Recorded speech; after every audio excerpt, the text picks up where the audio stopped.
হয়েছিল, তার মধ্যে চাপিনি, তবুও ওইসব অন্ধকার সেই মুহূর্তেই দাঁড়িয়ে খেলে কি দেখা দিচ্ছে সেটা দেখ। সত্যি কথা বলতে মনে হচ্ছিল যেন কোথায় চলে এলাম। নাচ আর গান আমার জীবনের হচ্ছে একটা অন্যতম ভালো লাগা, যদিও বা সেই কোনোটাই স্বপ্ন আর কি পূরণ হয়ে ওঠেনি। কিন্তু কিন্তু কিন্তু স্বপ্ন পূরণ না হলে কি হবে, ভালো লাগা তো আর মুছে যেতে পারে না। অন্যান্য বছরেও হয় নতুন নতুনভাবে, আমাদের ছোটবেলায় তো এভাবে কনসার্ট হতো না, এরকম আর কি প্যান্ডেলে প্যান্ডেলে গায়িকা এসে গান গাইতো না, দেখিনি সিউড়িতে আর কি দেখিনি, অ্যাটলিস্ট এই ইদানিং কয়েক বছর থেকেই দেখছি। তো যাই হোক, খুবই ভালো লাগছিল আমার। আর যে মেয়েটি গান গাইছিলেন অন স্টেজ, দেখতেই পাচ্ছ তোমরা, এত সুন্দর লাগছিল, মানে গলাটা অসম্ভব সুন্দর ছিল, আমার তো ভীষণই সুন্দর লাগছিল, একেবারেই অরিজিনাল গানের মতনই লাগছিল শুনতে।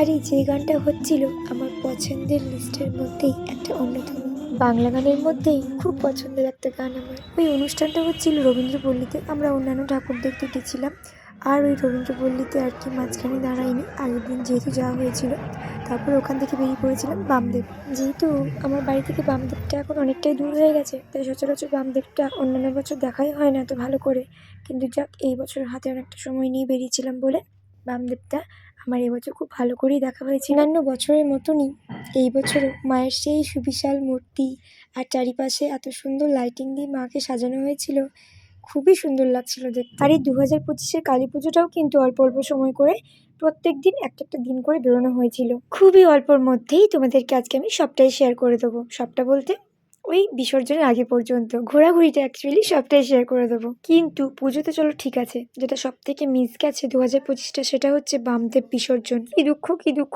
এই বছরটা বাবু যেহেতু খুবই ছোট ছিল আর বাড়িতে বড় অফিসারের ছুটি ছিল না, বাবুকে আমাকে একা হাতে সবটা সামলিয়ে নিয়ে ওই একা একা যাওয়াটা পসিবল ছিল না গো। আর সেই জন্যই বামদেবের মা কালী বিসর্জনটা দেখা হয়ে ওঠেনি আমার।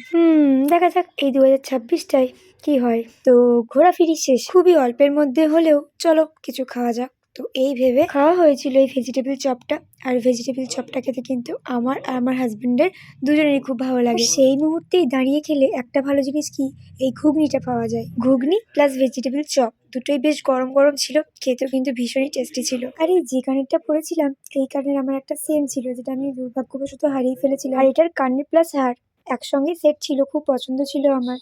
কিন্তু যাক, বর কিন্তু অর্ডার দিয়ে আবার অর্ডার দিয়ে আর কি আনিয়ে দিয়েছিল অনলাইনে। আই থিঙ্ক আমি সেটার আনবক্সিং ভিডিও করেও তোমাদেরকে দেখিয়েছিলাম। চলো, আর এটা তার নেক্সট ডে। এই ব্যাকগ্রাউন্ডে যে গানটা বাজছিল, এটাও কিন্তু একদম অন স্টেজ লাইভ একজন আর কি করছিলেন, ভীষণই সুন্দর গলা। আমি এটার শর্ট ভিডিও কিন্তু আপলোড করেছিলাম, যদিও বা সেই শর্টটা আমার কাছে এখন নেই, সেটা আমি ডিলিট করে ফেলেছি। কিন্তু এই যিনি গাইছিলেন, গানের গলাটা কিন্তু অসম্ভব সুন্দর ছিল। আর ঠিক এটাও কিন্তু না বললেই নয়, একদম সেই অরিজিনাল গায়কের মতনই। আশা করি তোমরা যারা শুনতে পাচ্ছ তারা কিন্তু আমার সঙ্গে সহমত হবে। আর এটাই হচ্ছে ত্রাণ সমিতি ক্লাবের মা কালীর মূর্তি। কিন্তু ভাবলাম আর এক হলো, আর এক যেটা ভেবেছিলাম এটা তো সেটা নয়। আচ্ছা চলো, যখন এই মায়ের কাছে এসেছি তখন জায়গাটা পুরোটা দেখে ঘুরে নিই, তারপরে বলছি।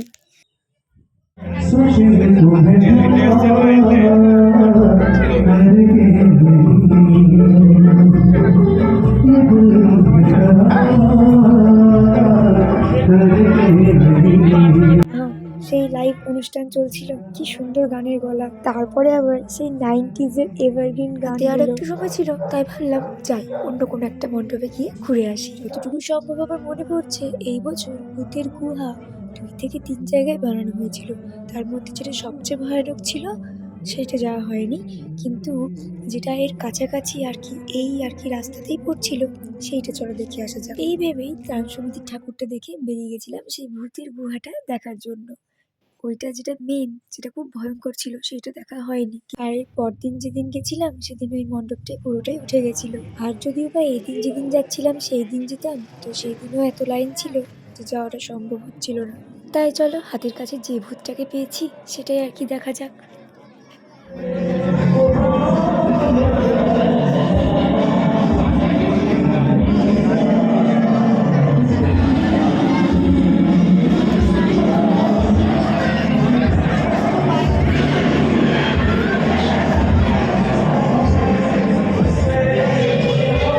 এটা যদিও বা সেরকম কিছু আমার ভয়ঙ্কর লাগেনি, তবুও ওই সব অন্ধকার করে দিয়েছে তো, আর সব ভূতের আর কি সাউন্ডগুলো লাগিয়ে দিয়েছিল, তাই একটু গা ছমছম করছিল। কিন্তু খুব একটা ভয় লাগেনি যদিও।